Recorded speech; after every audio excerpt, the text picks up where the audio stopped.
जय माता की। जय माँ कामाख्या।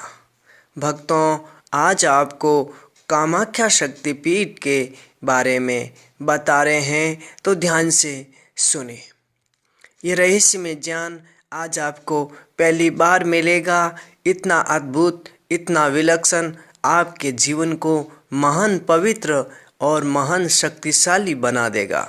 तो भक्तों, ये रहस्य आपको बताएं इससे पूर्व वही और एक ऊर्जावान बात कि अगर आपने हमारा चैनल सब्सक्राइब नहीं किया है तो कर ले, घंटी के बटन को दबावें, लाइक, शेयर और कमेंट अवश्य करें। तो भक्तों, कामाख्या शक्तिपीठ की उत्पत्ति अर्थात उसका प्राकट्य कैसे हुआ है, इसके बारे में आज आपको एक महारहस्य बता रहे हैं। जब शिवजी महादेव सती का शरीर लेकर घूम रहे थे, अंतरिक्ष में विचरण कर रहे थे, और तब उनका योनि भाग जहाँ गिरा वह स्थान कामाख्या, कामरूप माँ कामाक्षा देवी के नाम से प्रसिद्ध हुआ, और वही भगवती त्रिपुर सुंदरी का पवित्र स्थान भी है। संसार में महामाया के नाम से सुशोभित जितने भी क्षेत्र हैं, जितने भी महातीर्थ हैं, उन सब में ये स्थान शिरोमणि कहा जाता है। भूतल में इससे बढ़कर देवी का सिद्ध स्थान दूसरा कोई नहीं है। ऐसा जागृत जागता स्थान इस पृथ्वी पर छोड़ो पूरे ब्रह्मांड में कोई नहीं है, किसी लोक में नहीं है। जहाँ आज भी प्रतिमास भगवती रजस्वला हुआ करती हैं, उस समय वहाँ के रहने वाले सभी प्रधान देवता उस पर्वत पर चले जाते हैं और वहीं पर्वत श्रेणियों के रूप में निवास करते हैं। प्राज्ञों अर्थात विद्वानों का कहना है कि उस अवसर पर वहाँ की संपूर्ण भूमि देव में हो जाती हैं। इसीलिए कामाख्या योनि मंडल और महामुद्रा से बढ़कर कोई दूसरा श्रेष्ठ स्थान इस तीनों लोक में नहीं है। अब भक्तों, ये कामाख्या शक्तिपीठ के बारे में श्रीमद् देवी भागवत पुराण ने जो बताया है वही आपको अब ने सुनाया। इसके आगे शिव पुराण में महादेव कामाख्या शक्तिपीठ के बारे में क्या कह रहे हैं उसे भी ध्यान से सुने। कामाख्या परमो धर्म। हे देवी, ये कामाख्या ही परम धर्म है। कामाख्या परमो ध्यानम। हे पार्वती, ये कामाख्या ही परम ध्यान है। कामाख्या ही परम ज्ञान है। कामाख्या से बढ़कर कोई धर्म नहीं है, कामाख्या से बढ़कर कोई ज्ञान नहीं है, और कामाख्या से बढ़कर कोई ध्यान नहीं है। कामाख्या से बढ़कर कोई तीर्थ नहीं है, कामाख्या से बढ़कर कोई तप नहीं है। जिससे बढ़कर और कोई भी नहीं है उसे सिद्ध पुरुष माँ कामाख्या कहते हैं। और देवी के 51 शक्तिपीठों में सर्वप्रथम जिसका नाम आता है वह कामरूप कामाख्या महातांत्रिक शक्तिपीठ कहलाता है। शिव पुराण में महादेव ने ये ज्ञान बताया है। फिर भक्तों, योगिनी जैसे दिव्य तंत्रों में भी इनका वर्णन है। योगिनी तंत्र में बताया है कि कामाख्या सर्वश्रेष्ठ जो नील पर्वत पर विराजमान है, उस नील पर्वत के ऊपर जब अम्बुबासी का महातांत्रिक पर्व होता है, महातांत्रिक कुंभ होता है, उस समय ब्रह्मांड के स्वर्ग के 33 करोड़ देवी देवता नील पर्वत पर चले आते हैं। इस पृथ्वी पर, इस कोटि ब्रह्मांड में ऐसा कोई सिद्ध, ऐसा कोई देवी देवता नहीं होगा जिसको शक्ति की आवश्यकता नहीं होगी, क्योंकि सभी शक्तियों की उत्पत्ति कामरूप शक्तिपीठ से ही संभव है और वहीं से होती है। प्राचीन काल से लेकर के आज तक, वर्तमान तक कामरूप का अपने आप में अद्भुत महत्व मौजूद है। कामरूप की शक्तियों का वर्चस्व हमेशा होता आया है और हमेशा रहा है, आज भी है। प्राचीन काल में कहा जाता है महाभारत के युद्ध से पूर्व भी कामरूप का वर्चस्व था। सारी ज्योतिष का मुख्य केंद्र, सारी तांत्रिक और योग शक्तियों का केंद्र इस प्राग ज्योतिषपुर कामरूप कामाख्या को ही माना जाता है। सारे मंत्रों की सिद्धि जहाँ जाने से होती हो, जहाँ जाने से तांत्रिक शक्तियाँ, मायावी अस्त्र और शस्त्र की प्राप्ति होती हो, वही माँ कामाख्या शक्तिपीठ है। इसके अलावा ये भी कहते हैं कि भीम के पुत्र घटोत्कच और उनके भी पुत्र वीर बार्बरिक भी यहीं इसी कामाख्या शक्तिपीठ से सिद्धि प्राप्त किए थे। समय के पश्चात भी श्री महायोगी गोरक्षनाथ के गुरु मच्छिंद्रनाथ, जो कि कामरूप देश के ही निवासी थे और कामरूप देश में किसी मछुआरे के घर पे वो प्रकट हुए थे, महादेव के आशीर्वाद से एक मछली से प्रकट हुए थे।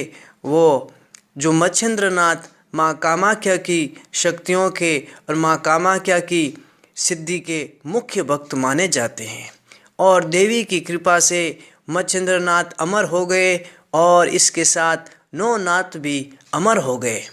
इसीलिए कामरूप में जब त्रियाराज के भीतर एक बार मच्छिंद्रनाथ चले गए, गलती से चले गए उस जंगल में, उस मायावी त्रियाराज में, तब उनको वहाँ बैल बना दिया गया और बैल बना करके उनको वहाँ काफ़ी समय तक रहना पड़ा और रात्रि में उन्हें पुनः पुरुष के रूप में बना देती थी वो मायावी औरतें, मायावी कामणगारियाँ। तो भक्तों, ऐसे विलक्षण रहस्यमय भूमि में समय समय पर लीला हुई थी। तभी इसी प्रदेश में जाग मसंदर घोरक आया करके उनके शिष्य ने ही यहाँ से उनको मुक्त कराया था, त्रियाराज से मुक्त कराया था और कामाख्या शक्तिपीठ माँ कामाख्या की शरणों में उन्हें लाया था। इसके पश्चात भगवान शंकराचार्य और कई महायोगी भी कामाख्या शक्तिपीठ पर आए रहे।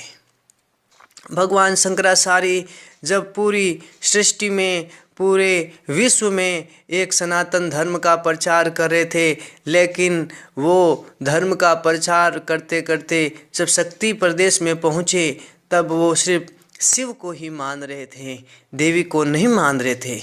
इस शक्ति का अभिप्राय समझते ही माँ कामाख्या शक्तिपीठ पर आते ही उनकी सारी शक्तियाँ उनके शरीर से निकल गई और शरीर से निकलने के पश्चात जब एक छोटी कन्या रूप में माँ कामाख्या प्रकट हुई और उन्हें बोला कि शंकर, आप अपनी एक अंगुली मेरी ओर कर दो, तब हम जाने कि आपके पास योग शक्तियाँ हैं अथवा आपका शास्त्र के ऊपर अधिकार हैं।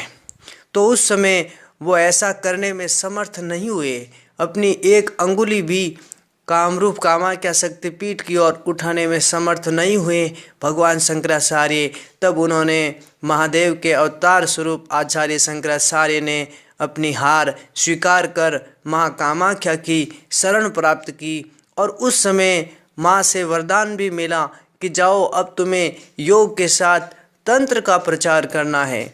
इसीलिए फिर आचार्य शंकराचार्य ने सौंदर्य लहरी जैसे तांत्रिक ग्रंथों की रचना की और पूरी तरीके से वो एक सिद्ध तांत्रिक के रूप में उनकी ऊपर कृपा हुई माँ कामाख्या शक्तिपीठ में। इसका थोड़ा सा वर्णन आपको दुर्गा चालीसा में इसका प्रमाण मिलेगा। दुर्गा चालीसा की कुछ पंक्तियाँ आपको हम बता रहे हैं। संकरज असरज तप कीनो, काम क्रोध अरु जीत सब लीनो, निस दिन ध्यान धरो शंकर को, काहू काल नहीं सुमिरो तुमको। शक्ति रूप को मर्म न पायो, शक्ति गई तब अति पछतायो, शरणागत हुई कीर्ति बकानी, जय जय जय जगदम्ब भवानी। भई प्रश्न आदि जगदम्बा, दीन शक्ति न की न विलंबा। ये दुर्गा चालीसा का प्रमाण है। जब आचार्य शंकराचार्य की संपूर्ण शक्तियाँ उनके शरीर से चली गई और जब माँ की वो शरण में हुए, तब उनको वापस उनकी शक्तियाँ कामरूप शक्तिपीठ से प्राप्त हुई। तो इतिहास के अंदर भगवान बुद्ध का भी माँ कामाख्या शक्तिपीठ पर आने और उनकी कृपा प्राप्त करने के प्रमाण मौजूद हैं। फिर भक्तों ये भी देखें कि जो ब्रह्म ऋषि वशिष्ठ भी माँ के शरण में आए थे, जो आज भी अजर अमर हैं, और जो भगवान राम के गुरु श्री विश्वामित्र जो आज भी अजर अमर हैं, वो भी माँ कामाख्या शक्तिपीठ के जंगलों में आज भी तप कर रहे हैं। ऐसा रहस्यमय शक्तिपीठ इस ब्रह्मांड में न कोई हुआ है न कोई होगा। अधिक तो क्या कहें कि समय समय पर यहाँ सिद्धों का, ब्रह्मांड में जितने भी सिद्ध हुए हैं, उनको कामरूप शक्तिपीठ उनका संबंध जरूर रहा है। समय के अंतर के पश्चात अगर हम देखें तो स्वामी विवेकानंद भी कामाख्या शक्तिपीठ पर आए थे। महासमाधि से 1 या 2 वर्ष पूर्व वो शक्तिपीठ पर माँ की शरण में आए थे। उस समय उनके वचन थे कि परमात्मा जिनकी दृष्टि से उत्पन्न होते हैं, उस माँ कामाख्या की मैं शरण में हूँ। आज भी कामाख्या शक्तिपीठ पर हम जाते हैं तो शक्तिपीठ के ठीक सामने श्री स्वामी विवेकानंद जी की मूर्ति स्थापित है। जब वो वहाँ आए थे उस समय से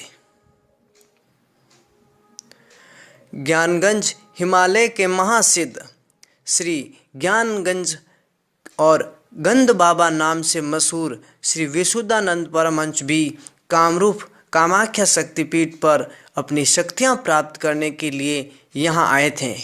कहते हैं कि 1935 में भारत में नहीं विश्व में एकमात्र ऐसे योगी थे जो ज्ञानगंज के गंध बाबा इच्छा मात्र से जब चाहे तब आकाश में उड़ जाते थे हजारों लोगों के सामने।